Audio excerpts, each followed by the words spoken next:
ഇനി നമുക്ക് നേരെ വയനാട്ടിലേക്ക് തന്നെ പോവുകയാണ്. ഇന്നിപ്പോൾ വയനാടിനെ സംബന്ധിച്ചിടത്തോളം അവിടെ മലയോര ജനതയുടെയൊക്കെ ഒരു ആഘോഷ ദിവസം തന്നെയാണ്.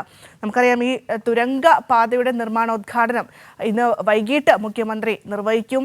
ഈ ടൂറിസം അതുപോലെ തന്നെ കർഷകരെയൊക്കെ സംബന്ധിച്ചിടത്തോളം വലിയ രീതിയിൽ ആശ്വാസകരമായിട്ടുള്ള ഒരു കാര്യത്തിലേക്ക് തന്നെയാണ് ഇന്നിപ്പോൾ മിഴി തുറക്കാൻ പോകുന്നത്. വീണ്ടും നമ്മൾ അവിടെ ശരത്തുണ്ട്, അതുപോലെ തന്നെ മനുവും പി വി കുട്ടനും ചേരുന്നുണ്ട്. നമ്മൾ അവരിലേക്ക് തന്നെ തിരിച്ചു പോവുകയാണ്. ശരത്, മനു, നമ്മൾ കഴിഞ്ഞ മണിക്കൂർ, അതായത് 7 മണിക്ക് നമ്മുടെ ഈ ഗുഡ് മോർണിംഗ് കേരളം തുടങ്ങിയത് മുതൽക്ക് നമ്മൾ ഇങ്ങനെ കേൾക്കുകയാണ് വയനാടിൻ്റെ ജനങ്ങളുടെ മനസ്സ് എന്താണെന്നുള്ളത്. ആ മനസ്സറിഞ്ഞുകൊണ്ട് തന്നെയാണ് സർക്കാർ ഓരോ പദ്ധതികളും മുന്നോട്ട് വെക്കുന്നത്. കേരള ജനതയുടെ മനസ്സറിഞ്ഞുകൊണ്ട് തന്നെയാണ് സർക്കാർ ഇങ്ങനെ മുന്നോട്ട് പോയിക്കൊണ്ടിരിക്കുന്നത്. എങ്ങനെയാണ് അവിടെ എനിക്ക് തോന്നുന്നത് ഇപ്പോൾ ശരത്തും മനുവും നിൽക്കുന്നത് ആ തുരങ്കപാത നിർമ്മാണം ആരംഭിക്കാൻ പോകുന്ന സ്ഥലത്താണ് എന്നാണ്. എങ്ങനെയാണ് അവിടെയുള്ള വിശേഷങ്ങൾ?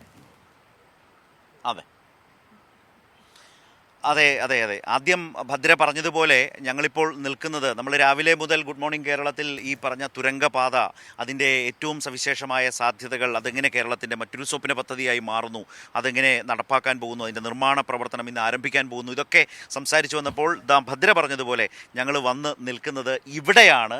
ഈ തുരങ്കപാത ആരംഭിക്കുന്നത്, അല്ലെങ്കിൽ തുരങ്കപാത ഒരു ഭാഗത്ത് അവസാനിക്കുന്നത് ഇവിടെയാണ് എന്ന് പറയേണ്ടി വരും. അതായത് കോഴിക്കോട് ജില്ലയുടെ തിരുവമ്പാടി നിയോജക മണ്ഡലത്തിൻ്റെ ഭാഗമായിട്ടുള്ള ഏറ്റവും നിബിഡമായ ഈ വനം, ഇതിനകത്തുകൂടിയാണ് 8 കിലോമീറ്റർ ദൈർഘ്യത്തിൽ, നീളത്തിൽ ഇവിടെ നിന്ന് കോഴിക്കോടിൻ്റെ ഈ തിരുവമ്പാടി ഭാഗത്ത് നിന്ന് സഞ്ചരിച്ച് നേരെ കള്ളാടി മേപ്പാടിയിൽ ചെന്ന് വയനാട്ടിലെ മേപ്പാടിയിൽ പോകും. നോക്കൂ, ഇപ്പോൾ സ്ക്രീനിൽ പ്രേക്ഷകർക്ക് വളരെ കൃത്യമായി കാണാം. മുമ്പ് നമ്മൾ വന്ന് തിരുവമ്പാടി നിയോജക മണ്ഡലത്തിൽ എത്തി പുല്ലൂരാംപാറയിൽ വെച്ച് രാവിലെ സംസാരിച്ചു. സ്ഥലം MLA ലിൻഡോ ഉണ്ടായിരുന്നു. അവിടെ നിന്ന് പി വി കുട്ടൻ നേരത്തെ ആനക്കാംപോയിൽ നിന്ന് നമ്മൾ സംസാരിച്ചു. അവിടെയാണ് ഇന്ന് പരിപാടി നടക്കുന്നത്. മുഖ്യമന്ത്രി വന്ന് ഈ നിർമ്മാണോദ്ഘാടനം ചെയ്യുന്നത്. ഞങ്ങൾ അവിടെ നിന്നും മുന്നോട്ട് സഞ്ചരിച്ച് ഏതാണ്ട് 10 കിലോമീറ്ററോളം മുന്നോട്ട് വന്ന് ആ റോഡും ഇപ്പോൾ സംസ്ഥാന സർക്കാർ 110 കോടിക്കടുത്ത് രൂപ അങ്ങനെ വന്ന് ആ റോഡ് പൂർത്തിയായി അവിടെ നിന്ന് കുറച്ചുകൂടി ദൂരം മുന്നോട്ട് വന്ന് ദുർഘടമായ ഒരു പാതയാണ്. പാത തീരുകയാണ്, വഴി തീരുകയാണ്. അവിടെ വെച്ച് വാഹനം അവസാനിപ്പിച്ച് മുത്തപ്പൻ പുഴ, അതാണ്. അങ്ങനെ അവിടെ വാഹനം നിർത്തി ഞങ്ങൾ മുന്നോട്ട് നടന്നു വന്ന് ഇങ്ങനെ കൃത്യം പ്രേക്ഷകരെ കാണിച്ചു തരികയാണ്. 3-4 വർഷം കഴിയുമ്പോൾ നമ്മൾക്ക് ഈ കാണുന്ന ഭാഗമായിരിക്കും തുരങ്കപാതയുടെ ഒരു കവാടം എന്ന് പറയുന്നത്. ഇങ്ങനെ വന്ന് പുല്ലൂരാംപാറയിലൂടെ വന്ന് ആനക്കാംപോയിലെത്തി. ആനക്കാംപോയിൽ നിന്ന് നമ്മളിപ്പോൾ ഈ സ്ക്രീനിൽ ജേഷ് കാട്ടുന്ന ഈ ദൃശ്യങ്ങൾ, ഈ മലകൾക്കിടയിലൂടെയാണ് തുരങ്കപാത നിർമ്മിക്കുക. നോർവേയിലെ വിദഗ്ധ സംഘമൊക്കെ വന്ന് ഇത് കണ്ട് ലോകത്തെ തന്നെ ഏറ്റവും മികച്ച തുരങ്കപാതയ്ക്ക് പാകമായ അനുയോജ്യമായ സ്ഥലം എന്നാണ് വിദഗ്ധർ ഇതിനെ വിലയിരുത്തിയത്. അവിടെയാണ് ഏതാണ്ട് ഇപ്പോൾ 40 കിലോമീറ്റർ ചുരം താണ്ടിയാണ് ഇപ്പോൾ വയനാട്ടുകാർ ചുരം കടന്ന് താഴേക്ക് വരുന്നത്, അല്ലെങ്കിൽ നമ്മൾ ചുരം കയറിയാണ് വയനാട്ടിലേക്ക് പോകുന്നത്. അതിന് പകരമായുള്ള ഒരു ബദൽ പാത എന്നത് ഈ മലയോരത്തിൻ്റെ പതിറ്റാണ്ടുകളുടെ ആഗ്രഹമായിരുന്നു. ആ ആഗ്രഹം ഒടുവിൽ 2016 മുഖ്യമന്ത്രി പിണറായി വിജയൻ സർക്കാർ അധികാരത്തിൽ വന്ന ഘട്ടത്തിൽ ഈ മലയോര ജനത ഈ ആവശ്യവുമായി മുന്നോട്ട് വന്നു. അന്നങ്ങനെ ഒരു വന റോഡ് എന്ന നിലയിൽ ഒരു വനയാത്രയൊക്കെ നടത്തി, ഒരു സാധ്യതാ പഠനമൊക്കെ നടത്തിയെങ്കിലും അത് പരാജയപ്പെടുകയായിരുന്നു. അത് സാധ്യമല്ല എന്ന് കാണുകയായിരുന്നു. അതിനുശേഷമാണ് തുരങ്കപാത എന്ന ലോകത്തെ വലിയ സാധ്യതയിലേക്ക് ആലോചന പോയത്. അങ്ങനെ രാജ്യത്തെ ഏറ്റവും വലിയ തുരങ്കപാതയിലേക്ക് മാറുകയാണ്. ഇത് 4 വരി പാത. ഈ കാണുന്ന വലിയ വനത്തിനുള്ളിലൂടെ പാറ തുരന്ന് തുരങ്കപാത 8 കിലോമീറ്റർ സഞ്ചരിച്ചാൽ നേരെ മേപ്പാടിയിലെത്തും. ഇപ്പോൾ ഏതാണ്ട് 40 കിലോമീറ്ററോളം സഞ്ചരിച്ചാലാണ് ചുരം കടന്ന് അവിടേക്ക് എത്താൻ കഴിയുള്ളൂ. എവിടെ? കൽപ്പറ്റയിലേക്ക്, വൈത്തിരിയും കടന്ന് കൽപ്പറ്റയിലേക്ക് എത്താൻ കഴിയുള്ളൂ. പക്ഷേ ഇത് വന്നു കഴിയുമ്പോൾ ഒരു 22 കിലോമീറ്ററിലേക്ക് ചുരുങ്ങും എന്നതാണ് അതിൻ്റെ ഒരു വലിയ ഗുണമെന്ന് പറയുന്നത്. ആ 22-ൽ 8 കിലോമീറ്റർ ഇതായി കാണുന്ന ഭാഗത്തുകൂടി ആരംഭിക്കുന്ന ഈ മല തുറന്ന ഒരു റോഡ് ഉണ്ടാക്കുക എന്ന് പറയുമ്പോൾ അതിന്റെ ഒരു ആലോചന, അതിന്റെ ഒരു ആശയത്തിന്റെ ഒരു ആഴമല്ലേ, വളരെ ബൃഹത്തായ ഒരു വലിയ പദ്ധതിയിലേക്ക് പോവുകയാണ്. അതുകൊണ്ടാണ് ഇന്നത്തെ ഈ നിർമ്മാണോദ്ഘാടനം എന്ന് പറയുന്നത് ചരിത്രപരമാണ് എന്ന് പറയുന്നത്. അതുകൊണ്ടാണ് 3-4 വർഷം കൊണ്ട് പൂർത്തീകരിക്കാൻ കഴിയുന്ന നിലയിൽ ഒരു കൃത്യമായ ആസൂത്രണമാണ്. ഓരോ 6 മാസം കൂടുമ്പോഴും വിദഗ്ധ സമിതി വളരെ ശക്തമായി തന്നെ, വളരെ കൃത്യമായി ഇതിന്റെ നിർമ്മാണ പ്രവർത്തനങ്ങൾ വിലയിരുത്തും എന്നുള്ള വിവരമാണ് വന്നുകൊണ്ടിരിക്കുന്നത്. അങ്ങനെയൊക്കെയാണ് അത് പ്ലാൻ ചെയ്തിട്ടുള്ളത്. അപ്പോൾ നമ്മളിങ്ങനെ കാണുകയാണ് ഈ പറഞ്ഞ തുരങ്കപാത 4 വരിയിലൂടെ കടന്നു പോകുന്ന അത്യാധുനികമായ രാജ്യത്തെ ഏറ്റവും വലിയ 8 കിലോമീറ്റർ ദൈർഘ്യമുള്ള 2134 കോടി രൂപയുടെ സംസ്ഥാനത്തിൻ്റെ പ്രോജക്റ്റാണ്. കേരളത്തിൻ്റെ സ്വന്തം തുരങ്കപാതയാണ്.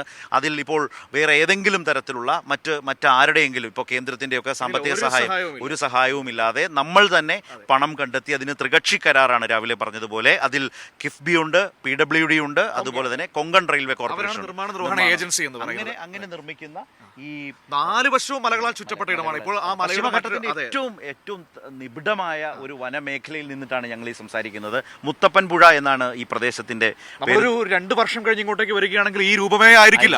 ഇപ്പോൾ നമ്മൾ വന്ന ഈ വഴികളൊക്കെ നല്ല 2 വരി പാതയിൽ മിനുസപ്പെട്ട് കിടന്ന് നമുക്ക് സുഖമായിട്ട് വരാം. ULCC ഇപ്പോൾ തന്നെ നടപടികൾ തുടങ്ങിക്കഴിഞ്ഞിരിക്കുന്നു. ആനക്കാൻപോയിൽ നിന്ന് അവരുടെ നിർമ്മാണം അവർ ആരംഭിച്ചു കഴിഞ്ഞു. അത് കണ്ടുകൊണ്ടാണ് ഞങ്ങൾ ഇങ്ങോട്ട് വന്നത്. മറുഭാഗത്ത് അവിടെ മേപ്പാടിയിൽ അവിടെ നിർമ്മാണ പ്രവർത്തികൾ തുടങ്ങിക്കഴിഞ്ഞിരിക്കുന്നു. അവിടെ നടക്കുകയാണ്. അത് വയനാട് ജില്ലയിലെ മേപ്പാടി. ഇത് കോഴിക്കോട് ജില്ലയുടെ കവാടമാണ്. 2 ഭാഗം അത് പ്രത്യേകം ശ്രദ്ധിക്കുക. കോഴിക്കോട് ജില്ലയുടെ കിഴക്കൻ മേഖലയായിട്ടുള്ള മലയോര മേഖലയായിട്ടുള്ള തിരുവമ്പാടി നിയോജക മണ്ഡലത്തിൽ കോഴിക്കോട് ജില്ലയുമായി ബന്ധിപ്പിക്കുന്ന കവാടത്തിൽ നിന്നിട്ടാണ്. അത് ഈ പശ്ചിമഘട്ട മലനിരകളുടെ ഈ ഭാഗത്ത് നിന്നാണ് മുത്തപ്പൻ പുഴ എന്ന് പറയുന്നത്. ഒരു ചെറിയ പുഴയുണ്ട്, നമ്മുടെ ഇരുവഴിഞ്ഞി പുഴയുടെ ഒക്കെ ഒരു ചെറിയ കൈവഴിയാണ്. ഇവിടെ നിന്നൊക്കെ ഇതിന്റെ കുറച്ച് അപ്പുറം നിന്നാണ് തുടങ്ങുന്നത്. അപ്പോൾ അതിന്റെയൊക്കെ വളരെ ലാൻഡ്സ്കേപ്പും വളരെ ഭംഗിയായിരിക്കും. ആ രീതിയിലാണ് വിഭാവനം ചെയ്യുന്നത്. അതായത് നമ്മുടെ ഈ മലയോര മേഖലയുടെ യാത്രാ ആവശ്യങ്ങൾ ആകെ പരിഹരിക്കുന്ന, യാത്രാ ദുരിതം തീർക്കുന്ന ഒന്ന് എന്നുള്ളതുണ്ട്. അതുപോലെ തന്നെയാണ് അനന്തമായ ടൂറിസം സാധ്യതകളിലേക്കുള്ള പുതിയ യാത്ര വരികയാണ്. കേരളത്തിന്റെ ഒരു പുതിയ മുഖം, മലയോര ജനതയുടെ ദീർഘനാളായിട്ടുള്ള ആവശ്യങ്ങളെ നിറവേറ്റുന്ന അതിശക്തമായ ഏറ്റവും വലിയൊരു പദ്ധതിയിലേക്ക് പോകുന്നു. തുരങ്കപാത മേഖലകളെയും സ്പർശിക്കും. നമ്മുടെ യാത്രാ സൗകര്യങ്ങൾ, നമ്മുടെ ടൂറിസം, നമ്മുടെ സാമ്പത്തിക മേഖല, അങ്ങനെ എല്ലാ മേഖലകളെയും സ്പർശിച്ചുകൊണ്ടാണ് ആ പദ്ധതി യാഥാർത്ഥ്യമാകാൻ വേണ്ടി പോകുന്നത്. ഇപ്പോൾ ആ ദൃശ്യങ്ങൾ, ആകാശ ദൃശ്യങ്ങളിലൂടെ നമ്മളും കാണുന്ന, അതും പ്രേക്ഷകരിലേക്ക് പിന്നാലെ എത്തിക്കും. അതെ. അപ്പോ ഇവിടെ നിന്നെല്ലാം ഞങ്ങൾ നമുക്ക് തത്സമയം നൽകണമെന്നുണ്ട്. പക്ഷെ ഇവിടുത്തെ റേഞ്ചിന്റെ ഒരു പ്രശ്നം ഉള്ളതുകൊണ്ട് മാത്രമാണ്. റേഞ്ചിന്റെ ഒരു പ്രശ്നം ഉള്ളതുകൊണ്ട് മാത്രമാണ്. അതെ. വനത്തിന്റെ ഒരു നിബിഡ വനം തുടങ്ങുന്നതിന്റെ ഒരു ആരംഭത്തിലാണ് ഞങ്ങൾ നിൽക്കുന്നത്. ഇത് കഴിഞ്ഞാൽ പിന്നെ പശ്ചിമഘട്ടത്തിന്റെ വലിയ മലമേഖലയും വനവും ഒന്ന് ഓർത്തു നോക്കുക. നേരത്തെ ഞങ്ങൾ പറഞ്ഞതുപോലെ 4 വർഷം കഴിഞ്ഞുള്ള ചിന്തയിലേക്ക് ഒന്ന് പോവുക. മനു, പ്രേക്ഷകർ ഓർക്കുന്നുണ്ടാവും, ഏതാണ്ട് 200 കോടിയിൽ ആരംഭിച്ച പദ്ധതിയാണ്. അപ്പോൾ അതിന്റെ വിപുലമായ പദ്ധതി രേഖയൊക്കെ വന്നപ്പോൾ ഏതാണ്ട് 600 കോടി. MLA തന്നെയാണ് ഇത് പറഞ്ഞത്.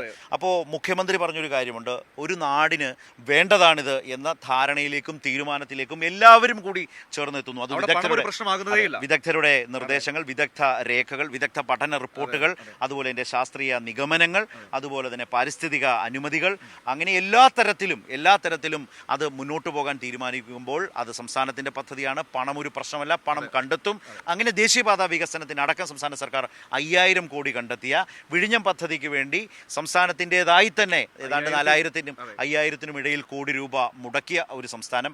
ഗെയിൽ പൈപ്പ് ലൈൻ ഇതെല്ലാം നടപ്പാക്കിയത് കിഫ്ബിയിലൂടെയാണ്. അങ്ങനെ യഥാർത്ഥത്തിൽ മുന്നോട്ട് പോയ കിഫ്ബിയിലൂടെ സംസ്ഥാന സർക്കാർ വിഭാവനം ചെയ്ത വികസനത്തിൻ്റെ ഏറ്റവും പുതിയ തലമാണ് ഈ തുരങ്കപാത. ആ തുരങ്കപാത ഇങ്ങനെ 2314 കോടിയുടെ അതിബൃഹത്തായ ഒരു പദ്ധതിയാണ്. അതിൻ്റെ നിർമ്മാണോദ്ഘാടനത്തിലേക്കാണ് കേരളം പോകുന്നത്. ഇന്ന് മുഖ്യമന്ത്രി വൈകുന്നേരം ഇവിടെ ആനക്കാംപൊയിലേക്ക് വരികയാണ്. അവിടെ മുഖ്യമന്ത്രി തന്നെ നേരിട്ടെത്തി ഈ നിർമ്മാണോദ്ഘാടനം നടത്തും. അതിൻ്റെ മറുഭാഗം വയനാട് ജില്ലയിലെ മേപ്പാടിയിലാണ് ചെന്നിറങ്ങുക. നമ്മൾ ഇവിടെ നിന്നാണ് പോകുന്നതെങ്കിൽ, അല്ലെങ്കിൽ അവിടെ നിന്ന് യാത്ര തുടങ്ങിയാൽ ഇവിടെയാണ് വന്നിറങ്ങുക. ആ പോയിന്റാണ് പ്രേക്ഷകരെ ഇപ്പോൾ പരിചയപ്പെടുത്തിയത് ഗുഡ് മോർണിംഗ് കേരളത്തിലൂടെ. അങ്ങനെ രാവിലെ 7 മണി മുതൽ തന്നെ ഈ ചരിത്ര നിമിഷത്തിലേക്ക് പ്രേക്ഷകരെ പൂർണ്ണമായും ഇക്കാര്യങ്ങൾ മനസ്സിലാക്കിക്കാൻ കഴിയുന്ന രീതിയിൽ തന്നെ ഇതിൻ്റെ വിവിധ തലങ്ങളിൽ നിന്ന്, വിവിധ പ്രദേശങ്ങളിൽ നിന്ന് ഞങ്ങളിങ്ങനെ കാര്യങ്ങൾ, നേരത്തെ മേപ്പാടിയിൽ നിന്ന് ജോഷില, അതുപോലെ ആനക്കാംപൊയിൽ നിന്ന് PV കുട്ടൻ, അതുപോലെ ഞങ്ങൾ MLA ലിൻഡോ, ഈ നാട്ടുകാർ, അതുപോലെ മുത്തപ്പൻ പുഴയിലേക്ക് ഞങ്ങൾ വന്ന് ഇവിടെ നിന്നും പ്രേക്ഷകരുമായി കാര്യങ്ങൾ സംസാരിച്ചു. ജയേഷും അതുപോലെ തന്നെ മഹേഷും കല്ലായും ശൈലേഷ് കല്ലായും എല്ലാവരും അടങ്ങുന്ന ഞങ്ങളുടെ ഒരു വാർത്താ സംഘമാണ് ഈ ദൂരം താണ്ടി ഇവിടെ വന്ന്. മനോജ്, അതെ, ഞങ്ങളുടെ സംഘത്തിലെ പുതിയ ആളാണ്. മനോജ് കോഴിക്കോടാണ്. അപ്പൊ പിന്നെ അതുപോലെ തന്നെ ഞങ്ങളെ ഈ പറഞ്ഞ സ്ഥലത്തേക്ക് എത്തിച്ച നമ്മുടെ സാരഥികളുണ്ട്. അതും വളരെ പ്രധാനമാണ്, അവരെയും ഓർക്കേണ്ടതുണ്ട്. അങ്ങനെ ഒരു യാത്രയിലൂടെയാണ് യാത്രയായിരുന്നു കേട്ടോ. അതെ, കാരണം ഇവിടെ വനഭാഗമാണ്, അതുകൊണ്ട് തന്നെ റോഡുകൾ അങ്ങനെയില്ല. ഇനിയിപ്പോൾ പുതിയ റോഡ് പണിത് വരുന്നുണ്ട്. അപ്പോൾ ഇപ്പോഴത്തെ ഓഫ് റോഡൊക്കെ മാറി നമുക്ക് ഒരു 2 വർഷം കഴിഞ്ഞ് വന്നാൽ അടിച്ചു പൊളിച്ച് യാത്ര ചെയ്യാം. 4 വർഷം കഴിഞ്ഞാൽ നിങ്ങൾക്ക് തുരങ്കപാതയിലൂടെ നേരെ അപ്പുറേ പോവുകയും ചെയ്യാം. അതാണ് ഇപ്പോൾ നമ്മുടെ ഒരു വലിയ സ്വപ്നം. ഇവിടെ നിൽക്കുമ്പോൾ മഴ ഇങ്ങനെ പെയ്യുന്നതാണെന്ന് തോന്നിപ്പിക്കുകയാണ് ശബ്ദം. അതാണ് ഇങ്ങനെ ഈ വലിയ തോതിൽ ഈ വെള്ളക്കെട്ടുകൾ, വെള്ളച്ചാട്ടമാണ് ഇങ്ങനെ ഈ ചുറ്റുപാട് നമുക്ക് കേൾക്കാനാവുന്നു എന്ന് പറയാൻ കഴിയുന്നു. അത് നേരിട്ട് അനുഭവിക്കേണ്ട ഒരു കാര്യം കൂടിയാണ്. അത് അത്രമേൽ വലിയ, ഏറ്റവും വലിയ സൗന്ദര്യമല്ലേ കാടിന്റെ വന്യതയും വലിയൊരു സാധ്യത കൂടിയാണ്. അതിനിടയിലൂടെ കാടിന്റെ ഈ വന്യതയൊക്കെ നിലനിർത്തി ഇതിനുള്ളിലൂടെ യാത്ര യാത്ര ചെയ്ത് അത് ടൂറിസത്തിന്റെ ഒരു വലിയ സാധ്യത കൂടിയാണ്. അപ്പോൾ അങ്ങനെ അതൊക്കെ ഉപയോഗിക്കുന്നുണ്ട്. അപ്പം ലോകോത്തര നിലവാരമുള്ള രാജ്യത്തെ ഏറ്റവും വലിയ ടണൽ അതാണ്, തുരങ്കപാതയാണ് നാലുവരി പാത. അതിൻ്റെ ഒരു പ്രധാന ഭാഗമാണ് പ്രേക്ഷകരെ ഇവിടെ നേരിട്ടെത്തി പരിചയപ്പെടുത്തിയത്, കാട്ടിത്തന്നത്. ഭദ്ര. ശരി ശരത്, മനു, എന്തായാലും വയനാടൻ ജനതയുടെയൊക്കെ സന്തോഷത്തിൽ നമ്മൾ കൈരളി ടീമും ആ സന്തോഷത്തിൽ പങ്കുചേരുന്നു എന്നുള്ളതാണ്. പ്രിയപ്പെട്ട പ്രേക്ഷകരെ, ശരത്തും മനുവും പറഞ്ഞതുപോലെ തന്നെ നിങ്ങൾ ആ ദൃശ്യങ്ങൾ മനസ്സിൽ കുറിച്ചു വെക്കൂ. നമുക്കൊരു 4 വർഷം കഴിഞ്ഞതിന് ശേഷം ആ ഒരു ബിഫോർ ആൻഡ് ആഫ്റ്റർ എങ്ങനെയാണ് എന്നുള്ളത് നമുക്ക് കമ്പയർ ചെയ്യേണ്ടതുണ്ട്. ഒപ്പം തന്നെ ആ വനത്തിൻ്റെ ഒരു മനോഹാരിത ആസ്വദിച്ചുകൊണ്ട് ആ തുരങ്കപാതയിലൂടെ യാത്ര ചെയ്യാനും നമുക്ക് സാധിക്കും.